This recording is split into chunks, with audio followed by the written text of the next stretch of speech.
Welcome to the Christian Contractor Podcast. Christian Contractor Podcast. A show created for kingdom-driven Christian contractors that are focused on scaling their business in God's name while positively impacting the world around them. If you're ready to ascend from a contractor to a purpose-driven business owner, we're here to serve you. Here's your host, Brandon Guthrie. Branch off on, like, give us one big takeaway from, you said, I saw that you've made this shift and like now you're comfortable. What's your biggest takeaway for hiring and firing the right people for your team? So I would say one of the biggest things is understand and realize people are human. What I mean by that is people make mistakes. We're not machines. We're not programmed. We're not robots. Shit happens, stuff happens, things happen, and people make mistakes. Honest mistakes happen all the time. You can have an amazing employee who accidentally crashes a truck into a telephone pole. Guess what? He was doing everything right. Stuff happens. I've not had that happen. I've heard of so many stories like that, but he's human. We're all human. So that is the first thing I would say, is realize that we're all human, mistakes happen.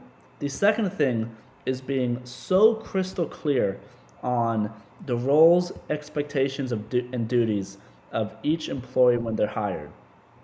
I see so many guys who don't have an employee handbook, who don't have things written down, who don't have things documented, who don't have things signed when employees are hired, and then there's the same guys rather, are also complaining about, I have employees who are always breaking things, who are not doing the right thing, who are not weed eating properly. Well, guess what? There's no one's fault but your own. You don't have those things documented and systematized. So that is the second thing with employees.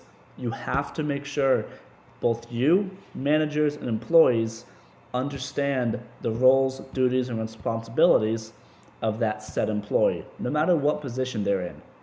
And that way, they know if they're, manager knows, they know if they're on track, what is not going well, what is going well, and what they can do to get a massive raise. I'm all about paying people six figures if they prove it and can earn it and provide enough value to the company. So I know this is a small tangent, but those are the two things I would say. Especially the last one is having things documented, written down, video shown of how things work. That's huge. Dude, yes. Yeah, I feel like it's common for us to start off with just a lawnmower and a rake, and next thing you know, you're owning a business, and you maybe haven't thought about, should I document roles and set expectations properly? So, for those of you that are listening that aren't there, I challenge you to step into it and step into, it's really like excellence and professionalism. Like, boom, pump the brakes, zoom out. Like, this is going to take time. I know it's going to take time out of my schedule. I'm going to have to change things. Well, guess what? Sow those seeds now. You're going to reap it on the next year. If you start doing that this year, next year is going to be your biggest year ever and your best year ever, because you're going to have that alignment. Expectations are going to be clear, and you're going to start being a real professional, and it's going to be how you do one thing is how you do everything. So if you do this right, then your work and your connection with your clients and your customers is going to be that much. You're going to start being more professional. So, dude, huge. Okay, thank you for that. A little quick side note, I had to jump in that, and maybe we'll even have another segment just all on hiring. Yep. But for now, we'll put a pin on it because it deserves a lot of attention. That's a big hang up. Okay.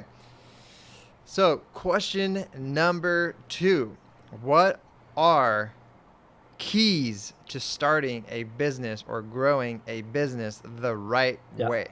Here's what I would say. Number 1, probably 2 or top 3 things is sit back and first realize, do you really want to own a business? Do you want to take on the responsibility, the hardship, the headaches, the stress, the sleepless nights, missing your kids' games, whatever it is? Do you want to miss all that? Do you want to sacrifice all that for your business? where honestly, most business owners make minimum wage. Most business owners don't know what they're making. So, do you really want to do that? Sure, you could be doing $1 million a month, but your expenses are $990,000. Do you really want that? So, first, sit back and think and look. Do you really want that lifestyle?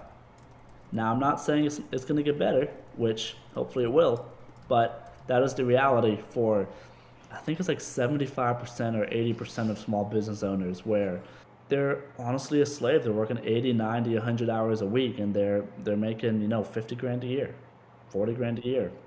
Why? When you can go get a job for 80 grand, 100 grand these days. Why would you do that? So, second thing, if you sit back and you realize you really do want that, which is amazing, second thing would be making a plan. Making a plan of what you need, what you have to do. Don't go in blindly. Making a plan of to get from 0 to 100, you need this. From 100 to 5, you need this. 5 to 1 mil, you need this. 1 to 3, etc., etc. And not only what in place, but your expenses. What's going to happen? How are you going to operate? How are you, when you go from 1 to 5 and you have 3 crews or 2 crews, can you still operate out of your place? Or do you have to get a shop? What are those expenses? How many employees do you need? What happens if you have 5 employees and suddenly 3 quit? Because that happens all the time. Are you screwed if you're doing 600,000, 400,000, whatever it is? So make a plan. Have a backup plan. A backup plan for the backup plan if you have to. Just to ensure that stuff goes right. Stuff does not go south. So those two are huge. One, sit back and first realize, do you actually want to own a business? Talk to others about what it's like owning a business. See if that's a thing that your family will endure as well. Is your wife going to divorce you after 2 years because you work until 10 p.m. every night? Psh, I hear it all the time. I truly do. I hear it all day long that, wives are leaving their husbands because they're working 80 hours a week. There's no time for the kids. They're missing their kids' sport games. Most people do not want that life, but the issue with it is they see the glam on Instagram and TikTok of, you start a business, you make 100 grand a month, and now you're living in Dubai and flying private jets. I mean, pretty much. You see that all the time on social media. So bad. Sit back and make sure you truly, truly want a business. Second, document. Write down, take a couple months before you start to ensure that you have a proper plan. Talk to as many people as possible.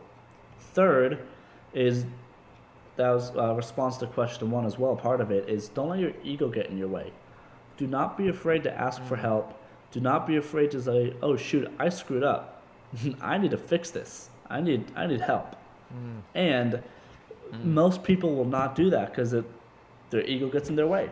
Oh, I'm big, I'm big macho man. I can't ask for help.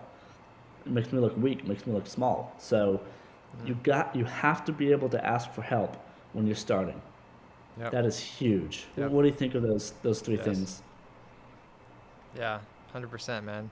Ask for help. It's like you gotta humble yourself, right? It's not all about you. Get rid of that ego, that pride, selfishness.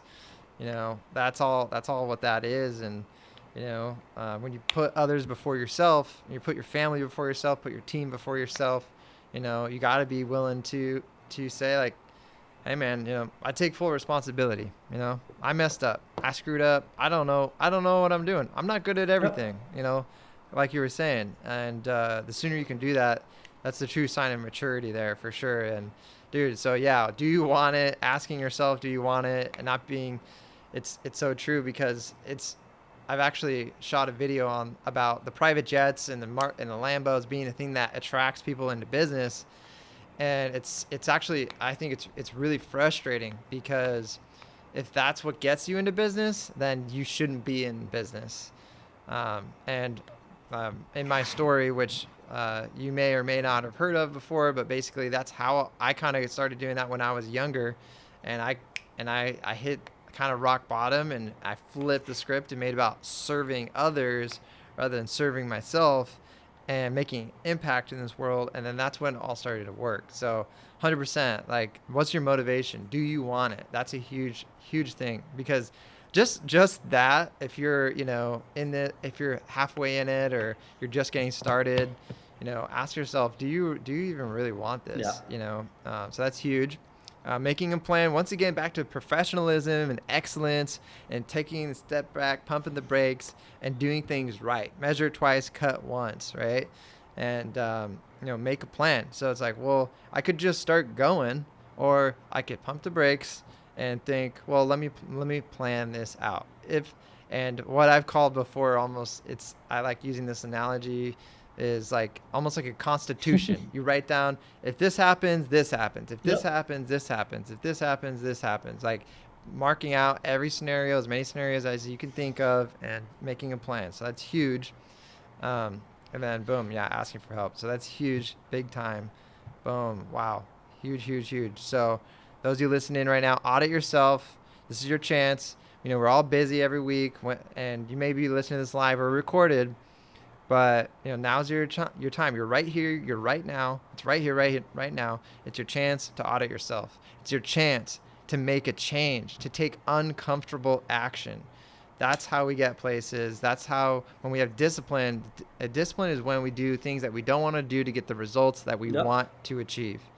So, boom, that's what we got to do right now. If you're feeling convicted, you're feeling challenged, what I do, practical step, I schedule it in my calendar on my iPhone.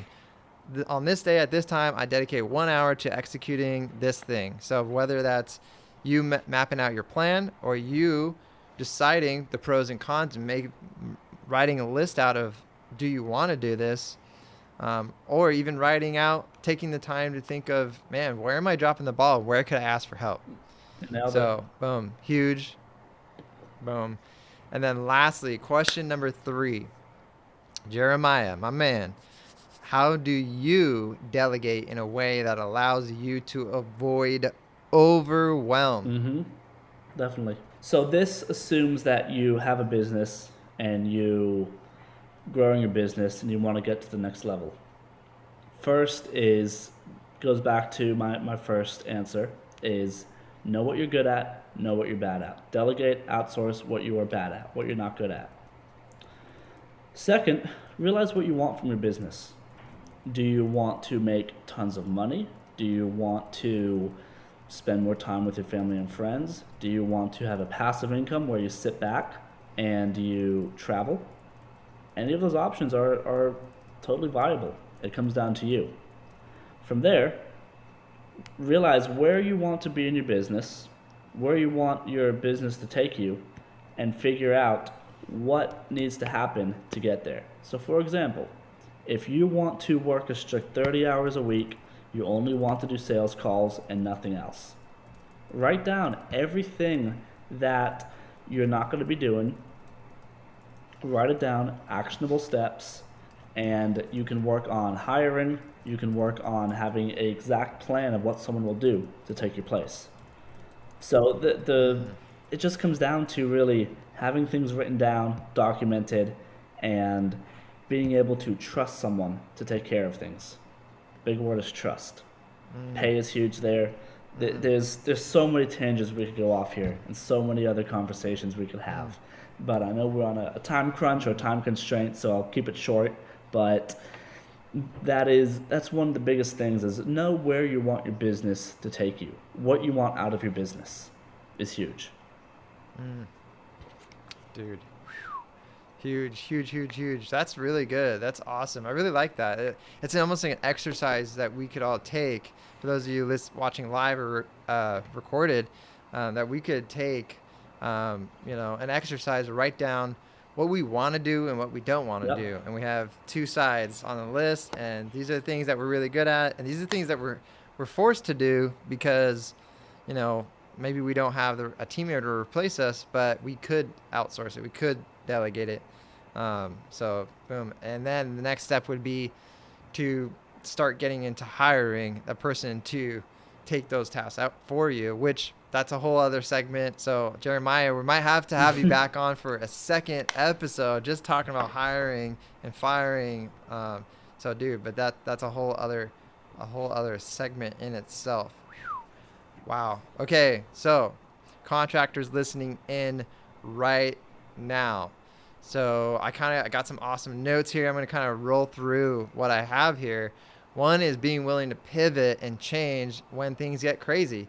If you want to be a business owner, you have to be willing to do that. And really it comes down to uncomfortable action. It comes down to having discipline. You know, it's funny, what makes a successful business owner compared to a not successful business owner? And I got to say, it probably comes down to a lot of your own mindset, your own level of discipline. And, you know, you can even do things that like basically purposefully put you in uncomfortable situations. You should seek pain like it's your job. That's David Goggins' line. David Goggins said that once. He's a Navy SEAL. And he's like, dude, I'd try to get to pain because I want to be because life is not going to stop trying to kick you in the teeth, you know? So you got to callous your mind and be able to take that uncomfortable action and pivot. When something crazy happens, because it's not an if, it's when, are you going to crumble and fall apart, or are you going to step up and make things happen? So boom, that's huge. Knowing your strengths, knowing what you're bad at, hiring, doing things right when hiring, doing it with excellence and professionalism by setting clear roles and expectations. So audit yourself. Are you doing that? If you're not, you know, here, you're welcome. This podcast is here for you. Like, pump the brakes, schedule an hour, take one step, and start making clear expectations and roles for your team. And to take that even another level deep is once we really start getting somewhere, the best thing to do is, we should have done this in the beginning. Most business owners grabbed a rake and just started going, right? I did that too. And so it's usually a little bit of a backtrack going on, but actually establishing your brand. So if you establish your brand and, you know, have a mission and a vision and values all built into who your company is, then it can be true to who you are. Maybe that's making a ton of money. Maybe that's having a ton of time. Maybe, right? It could be different things. And whatever that is, we're all unique. We all have a unique set of challenges, desires, pain points, etc. All of us are different. We all have different fingerprints. And by being able to, you know, being able to understand that, you know, that's how you get to that next level of you know, in your business. So I get off my soapbox on that one. So boom, make a plan, because I could go on and on and on about that. But cool, boom, make a plan. If you're going to be, you know, moving into a business, understanding what point A to point B is, point B to point C is, et cetera, et cetera, et cetera. Ask for help. Don't let ego and pride get in the way when you're trying to grow things. And, you know, lastly, write down the things that you want to do and the things that you don't want to do. And, you know, start delegating and start outsourcing those weaknesses. So, dude, Jeremiah, that's huge. You've been, you know, you got out there, you started your business, and, you know, you just grabbed a rake, and next thing you know, you own a business, you're buying businesses, and now you're subbing out to contractors, and dude, you're just scaling, growing, and now you're just ready to get to that next level. So for those of you that are tuning in, watching live or watching recorded, this is huge value. If, you know, if you have any major takeaways, definitely comment in the below. I want to know, like, what was the biggest thing that hit for you? So, dude, thank you so much. This is huge value for everyone listening in. Dude, Jeremiah, where can we give you value? Where can people find you? How can we help you out, my man? Yeah, thank you. So you can find me, you know, honestly, I'm not that active on social media. I'm on Facebook, I'm on Instagram. As we speak, I'm working on building a personal brand for myself, and didn't get into this, but I have 2 other businesses that I'm starting up as well, which I'm super excited about. So working, as well as some other things, but working on personal brands. So you can find me on Facebook and Instagram mainly, just Jeremiah Michelson. And main thing is just send me a chat. Love to chat, love to connect, learn something from you. You can learn something from me. All help each other out. But biggest thing is let's just connect. Send me a message, comment on a post. That's it. Yes, dude. Huge. Go hit him up. Guys, send him a message, send him a Facebook message, Instagram message, get connected. Let's help each other out, lift each other up. Dude, thanks so much for tuning in to the Christian Contractor Podcast. I am Brandon Guthrie with Dream Design Labs. If you are a Christian contractor that wants to truly operate on biblical principles and scale to 7 and even 8 figures and beyond in a way that furthers the kingdom and positively impacts the world around you, head to contractorscalingchallenge.com/join the challenge and register free, where you'll get the step-by-step process that we use to operate on biblical principles and scale contractors using paid advertising to take territory in God's name and be a light in the darkness. The goal that God has ordained for us is to use our talents to positively transform 1,016 contractors' lives. Join the challenge. It's free, and I guarantee you'll get a ton of value from it. Remember, marketing doesn't have to be hard. All you need is the right tools and the right heart to serve. Till next time, stay blessed. Jeremiah, my man, thank you so much. I really appreciate your time. You are a prodigy, man. 21 years old. What? That's crazy. You're already growing, and you got a bright future ahead of you for sure. Really appreciate you being here, and I hope we can have you on for that second episode on hiring and firing. Absolutely. Thanks for having me. Really appreciate it. Dude, awesome. Have a great day. Have a great Friday, and have a great weekend. Peace. Thank you, Christian Contractor family, for hanging out with us today. Let's get out there, do great work, and make a positive impact. If you want to connect with Brandon, head to Instagram and follow him at BG44. Let's change not only your life, but the world around you.